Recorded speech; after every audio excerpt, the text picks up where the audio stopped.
उत्तर भारत में अमृतसर के श्री हरमंदिर साहिब में इतिहास रचा जा रहा है। ये प्राचीन पूजा स्थल स्वर्ण मंदिर के नाम से ज्यादा जाना जाता है, यानी सिख पंथ का आध्यात्मिक केंद्र, जो आज विश्व का 5वां सबसे बड़ा धर्म है।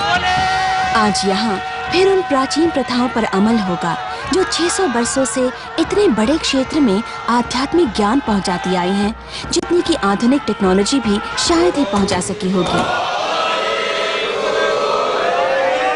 आज पहली बार यहाँ का दिन शुरू होते ही कैमरों की मदद से यहाँ के वो छोटे छोटे अनुष्ठान, अभिषेक टेलीविजन पर देखे जा सकेंगे, जिनमें पुरातन शान का सार समाया है।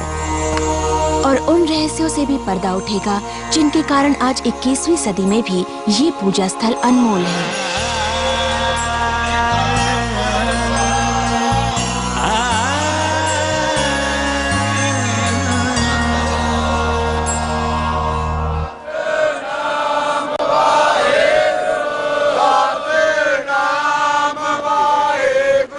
श्री हरमंदिर साहिब में आधी रात का समय एक कायाकल्प बस होने को ही है। ये सिख धर्म के वैश्विक गुरु का सबसे पावन मंदिर है। 400 वर्षों से इस मंदिर का ये गर्भगृह पुनः जागरण के उन दैनिक अनुष्ठानों का साक्षी रहा है जो करीब 3 करोड़ लोगों की आध्यात्मिकता का केंद्र है।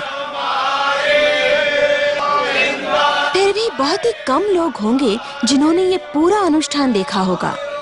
आज पहली बार ये सारा विधि विधान टेलीविजन पर दिखाया जा रहा है।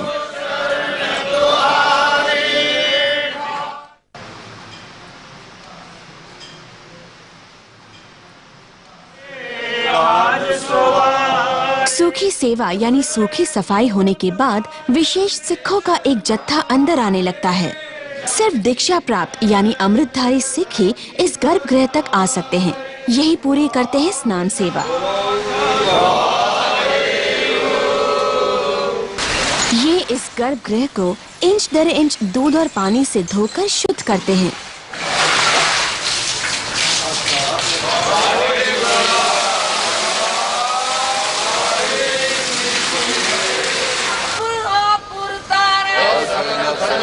फिर रात को 3 बजे सफाई की प्रक्रिया पूरी होती है। आगमन के लिए हर तैयारी पूरी तरह से की जा चुकी है। सिख धर्म के गुरु जो पधारने वाले हैं।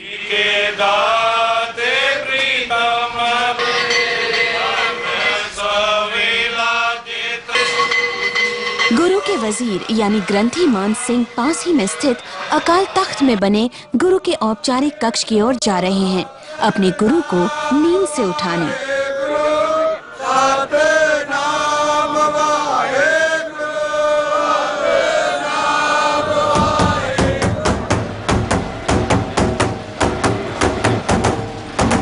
नित नव प्रकाश यानी जागरण की प्रक्रिया है, जब दिन में पहली बार गुरु का मंदिर में प्रवेश होता है।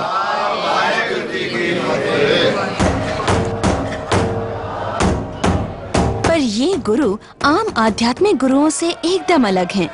एक ईश्वरवादी सिखों की आस्था का केंद्र है तो बस वाहे गुरु, जिन्हें अकाल पुरख भी कहते हैं, यानी वो जिसे समय बांध नहीं सकता, जो निराकार, सर्वज्ञ और सर्वव्यापी हैं।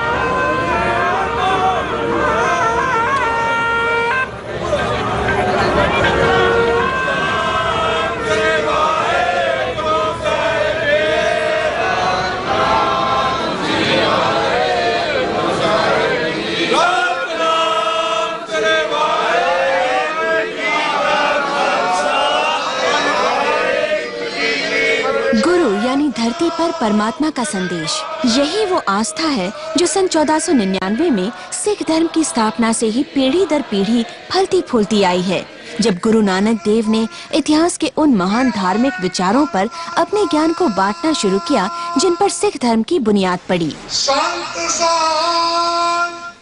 सन 1742 में 10वें सिख गुरु श्री गोविंद सिंह जी ने प्रथाओं को हमेशा के लिए बदल दिया। अपने आखिरी उपदेश में गुरु गोविंद सिंह ने घोषणा की कि दुनिया के सब धर्मों से अलग सिख धर्म के 11वें गुरु और सर्वोच्च आध्यात्मिक सत्ता कोई मनुष्य नहीं होगा, बल्कि 11वें गुरु होंगे एक पावन ग्रंथ यानी श्री गुरु ग्रंथ साहिब। गुरु के जन्म मरण दुख उदरण। तब से हर दिन पावन ग्रंथ से ही हुक्मनामा यानी हर दिन के आचरण का ऐलान होता आया है, जिस पर सारी दुनिया के सिख अमल करते हैं। ग्रंथी द्वारा बुलंद आवाज में पढ़ा गया ये हुक्मनामा इस मंदिर की दीवारों से बहुत आगे दुनिया के कोने-कोने तक पहुंचता है।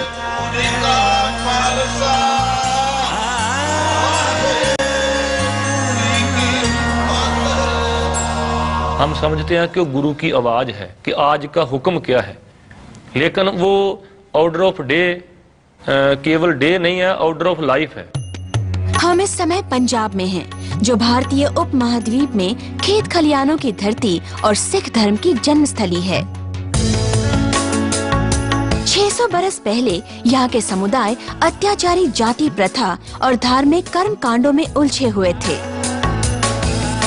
तब इसी धरती पर गुरु नानक देव ने सबके लिए समता और परमानंद की खोज पर आधारित एक नए समग्र आध्यात्मिक मार्ग के बीज रोपे थे।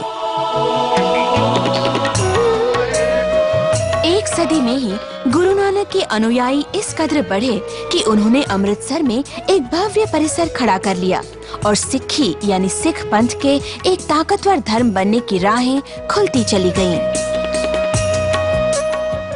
सन 1604 में 5वें गुरु श्री अर्जन देव ने श्री हरमंदर साहिब का निर्माण कार्य शुरू किया। इसी के साथ उन्होंने अपने से पहले हुए गुरुओं की चौपाइयों और उपदेशों का पावन ग्रंथ में समावेश भी शुरू कर दिया, जिसे आज श्री गुरु ग्रंथ साहिब कहा जाता है। बस तभी से श्री हरमंदर साहिब यानी स्वर्ण मंदिर दुनिया भर के सिखों की आध्यात्मिक आस्था का केंद्र बना हुआ है। डॉक्टर मनिंदर गुजराल और उनकी पत्नी रेणु हर साल न्यूयॉर्क के अपने घर से यहाँ तक इस मंदिर की शक्तियाँ बटोरने आते हैं। इस स्थान में एक अलौकिक शांति है जो आत्मा तक उतरकर छा जाती है, जो अलौकिक रूप से दिव्य और आध्यात्मिक है। यहाँ इतने सारे लोग होते हैं, फिर भी आपको चैन, दिव्यता, शांति और तेज महसूस होता है।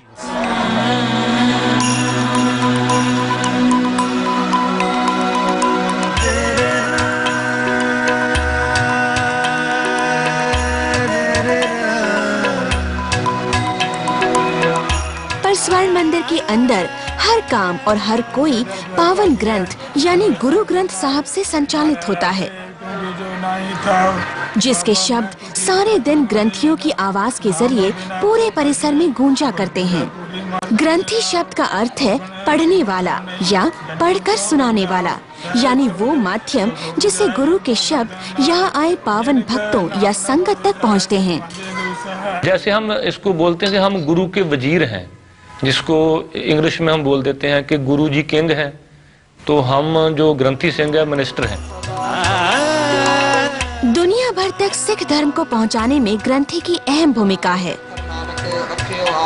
सारे अभिषेक अनुष्ठानों की जटिलताओं के बीच ये ग्रंथी की आवाज ही है जो गुरु के संदेश को उन तक भी पहुंचाती है जो पढ़ तक नहीं सकते।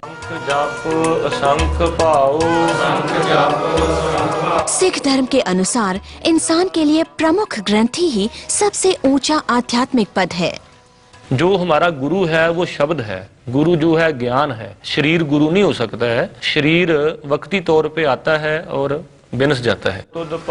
दरअसल श्री गुरु ग्रंथ साहिब अपने में भी सबको साथ लेकर चलने की सिख धर्म की खूबी के प्रतीक हैं। सिख धर्म समाज के उन अनपढ़ और सबसे पिछड़े हुए वर्गों के लिए बनाया गया जिन्हें धार्मिक पुस्तकें छूने की इजाजत नहीं थी। इसीलिए गुरु को बुलंद आवाज में पढ़कर सुनाने का नियम बनाया गया।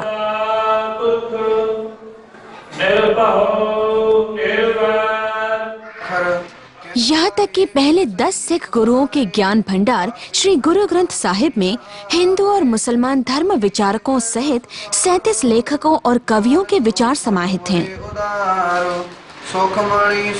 जिन्हें गुरबानी यानी दोहों और चौपाइयों में गाए जा सकने वाले खंडों में लिखा गया है, जिन्हें गाना भी उतना ही आसान है जितना पढ़ के सुनाना।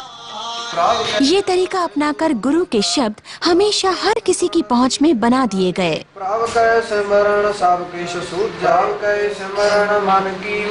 ये उपदेश सबके लिए साझा है, कोई भी इसको पढ़ करके सुन करके अपने हृदय में बसा करके मुक्त हो सकता है। खुलेपन और सबको साथ लेकर चलने वाला सिख धर्म तब तक बड़ी तेजी से फैला जब तक उस समय के शासकों की सत्ता बढ़ती सिख संस्कृति से डोलने न लगी।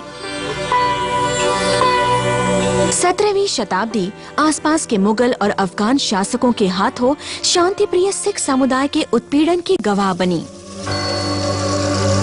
मुगलों के हाथों 5वें गुरु की हत्या के बाद उनके उत्तराधिकारी ने संत खालसाओं को युद्ध कौशल सिखाना शुरू किया।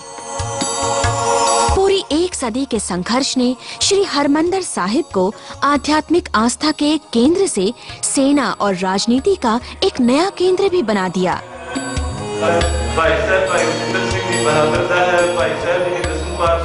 ये सदी बीतते बीतते 10वें गुरु श्री गोविंद सिंह जी ने इस बदलाव को खालसा की स्थापना कर अमली जामा पहना दिया, जिसके अनुसार दीक्षा ले चुके सारे सिखों के लिए युद्ध कला का प्रशिक्षण लेकर संत खालसा बनना और अपने धर्म की रक्षा करना एक फर्ज बन गया। 19वीं सदी की शुरुआत तक सिख पंथ एक तेजी से फलता फूलता राजनीतिक बल बन चुका था। गुरु गोविंद सिंह जी ने सिख धर्म के पावन ग्रंथ को शाश्वत गुरु बनाकर अपने पंथ को गुरु के लिए मानव शरीर पर निर्भरता से मुक्त कर दिया और सिख महाराजा रंजीत सिंह जी ने गुरु स्थान को सोने से मढ़वा दिया, जिससे इस पूजा स्थल का नाम पड़ा स्वर्ण मंदिर।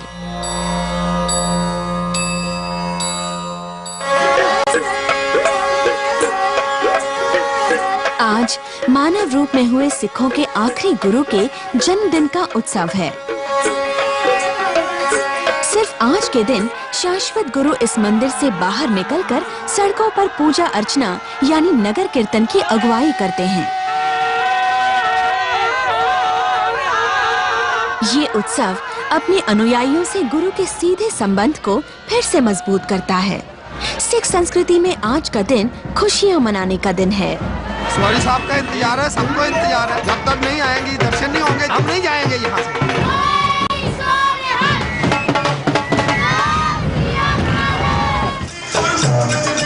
सिख धर्म अपनी शुरुआत के बाद से आज एक गौरवशाली संस्कृति और परंपरा विकसित कर चुका है, जिसकी अपनी संगीत भाषा, लिपि, कला रूप और युद्ध कला कौशल है।